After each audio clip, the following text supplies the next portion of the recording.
पंजाब में स्थित सिख धर्म के 3 तख्त साहिबान वाले शहरों को पावन शहरों का दर्जा देना पंजाब सरकार के लिए बड़े सौभाग्य की बात है।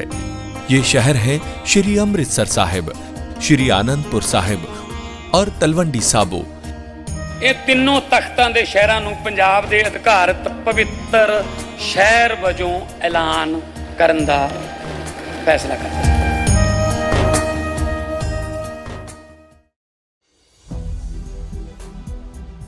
नमस्कार, आप देख रहे 4 PM और मैं हूं आपके साथ आकांक्षा यादव। सोचिए कि आप सालों से वोट डाल रहे हैं, लेकिन एक सुबह आपको पता चलता है कि एक एल्गोरिदम ने आपको संदिग्ध घोषित कर दिया है। ना किसी इंसान ने आपसे बात की, ना किसी ने आपके दस्तावेजों की जांच की, बस एक सॉफ्टवेयर ने तय कर दिया कि आप लॉजिकल नहीं हैं। भारत के चुनाव आयोग द्वारा शुरू की गई स्पेशल इंटेंसिव रिवीजन यानी कि SIR प्रक्रिया ने आज करोड़ों भारतीयों को इसी असमंजस के मुहाने पर खड़ा कर दिया है। दोस्तों, भारत दुनिया का सबसे बड़ा लोकतंत्र है। यहाँ वोट का अधिकार सिर्फ एक कानूनी हक नहीं बल्कि नागरिक होने की पहचान है। लेकिन अब यही पहचान करोड़ों लोगों के लिए खतरे में दिखाई दे रहा है, जिसकी वजह है चुनाव आयोग द्वारा इस्तेमाल किया गया एक नया सॉफ्टवेयर, जिसे स्पेशल इंटेंसिव रिवीजन यानी कि SIR प्रक्रिया के तहत लागू किया गया है। ये सॉफ्टवेयर जो मतदाता सूची को शुद्ध करने के नाम पर लाया गया है, अब खुद सवालों के घेरे में है।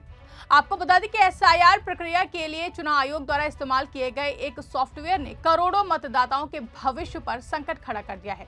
द रिपोर्टर्स कलेक्टिव की रिपोर्ट के मुताबिक बिना किसी पूर्व टेस्टिंग और लिखित दिशा निर्देशों के लागू किए गए इस मैपिंग सॉफ्टवेयर ने पश्चिम बंगाल में 1 करोड़ 31 लाख और मध्य प्रदेश में 2 करोड़ 35 लाख वोटरों को संदिग्ध घोषित कर दिया है।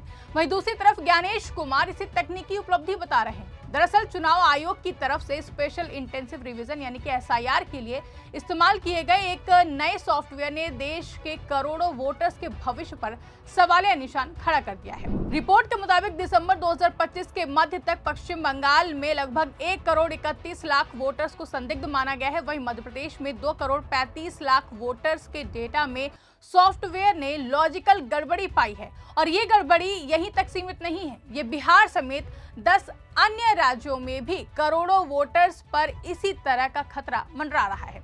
इस सॉफ्टवेयर का एल्गोरिदम उम्र, रिश्तों और पारिवारिक लिंक के आधार पर डेटा का मिलान करता है। अगर किसी वोटर की उम्र, पिता माता की उम्र या फिर पारिवारिक संबंध एल्गोरिदम के तय मानकों से मेल नहीं खाते हैं तो उसे रेड फ्लैग कर दिया जाता है। समस्या यह है कि भारत जैसे देश में नामों की वर्तनी, उम्र के अनुमान और रिकॉर्ड की गलतियां आम हैं। 2003 की वोटर लिस्ट आज से करीब 20 साल पुरानी है।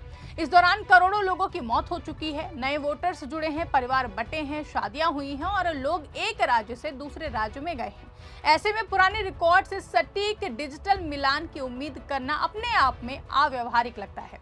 जानकारों का कहना है कि अगर कंप्यूटर किसी पुराने रिकॉर्ड को ठीक से रीड नहीं कर पाया तो उसने सही वोटर को भी गलत घोषित कर दिया है। यानी गलती इंसान की नहीं, सिस्टम की हो सकती है, लेकिन सजा वोटर को भुगतनी पड़ रही है। इस पूरे मामले में सबसे गंभीर बात यह है कि चुनाव आयोग ने अब तक कोई भी लिखित स्टैंडर्ड ऑपरेटिंग प्रोसीजर जारी नहीं किया है। यानी कि जिन करोड़ों लोगों को संदिग्ध बताया गया है उनकी जांच कैसे होगी, इसका कोई स्पष्ट नियम अभी तक नहीं है। चुनाव आयोग ने जांच की पूरी जिम्मेदारी बूथ लेवल ऑफिसर्स पर डाल दी है।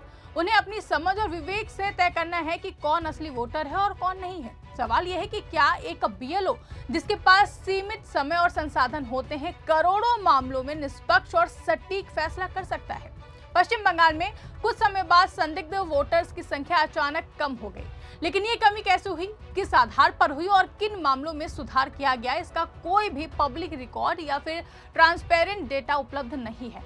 यही बात संदेह को और भी ज्यादा गहरा करती है। दोस्तों, ये शायद पहली बार है जब भारत में किसी भी मैनुअल जांच के सिर्फ एक अदृश्य एल्गोरिदम के आधार पर करोड़ों नागरिकों के वोटिंग अधिकार पर सवाल खड़े हुए हों। ना एल्गोरिदम सार्वजनिक है, ना उसका ऑडिट और ना ये बताया गया है कि वो किन मानकों पर फैसला लेता है। लेकिन मुख्य चुनाव आयुक्त ज्ञानेश कुमार इस पूरी प्रक्रिया को एक तकनीकी उपलब्धि बता रहे हैं।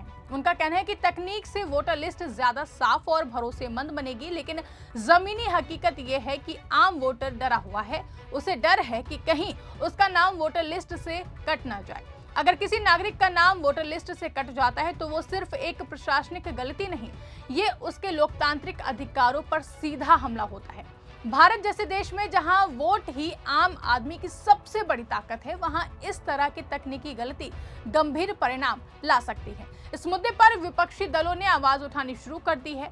उनकी मांग है कि इस सॉफ्टवेयर का स्वतंत्र ऑडिट कराया जाए, एल्गोरिदम को सार्वजनिक किया जाए और पूरी प्रक्रिया में पारदर्शिता लाई जाए। दोस्तों, ये मामला सिर्फ वोटर लिस्ट का नहीं बल्कि डेटा प्राइवेसी का भी है, जहां करोड़ों लोगों का व्यक्तिगत डेटा एक ऐसे सिस्टम के हवाले किया गया है जिसके काम करने के तरीके पर ही सवाल है। अगर डेटा गलत तरीके से प्रोसेस हुआ तो उसका असर सीधे नागरिकों पर पड़ेगा, क्योंकि तकनीक अपने आप में अच्छी होती है और नहीं भी होती है, क्योंकि तकनीक अपने आप में ना अच्छी होती है और ना ही बुरी होती है। सवाल उसके इस्तेमाल का होता है। अगर तकनीक बिना टेस्टिंग, बिना नियम और बिना जवाबदेही के लागू की जाए तो वो समाधान नहीं बल्कि समस्या बन जाती है। अब निगाहें चुनाव आयोग पर टिकी हुई हैं। क्या आयोग इस सॉफ्टवेयर की समीक्षा करेगा? क्या कोई स्पष्ट एसओपी जारी होगा? साथ ही साथ क्या प्रभावित वोटर्स को राहत मिलेगी या फिर ये प्रक्रिया चुपचाप यूं ही आगे बढ़ती रहेगी? ये सारे सवाल दोस्तों इसलिए उठ रहे हैं क्योंकि एसआईआर सॉफ्टवेयर का मामला सिर्फ एक तकनीकी प्रयोग नहीं है। ये भारत के लोकतंत्र, नागरिक अधिकारों और संस्थागत पारदर्शिता की परीक्षा भी है। अगर समय रहते सवालों के जवाब नहीं दिए गए तो ये संकट आने वाले चुनावों में एक बड़े विवाद का रूप ले सकता है, क्योंकि लोकतंत्र में तकनीक सहायक हो सकती है, लेकिन अंतिम फैसला हमेशा इंसान और कानून को करना चाहिए, किसी अदृश्य एल्गोरिदम को नहीं।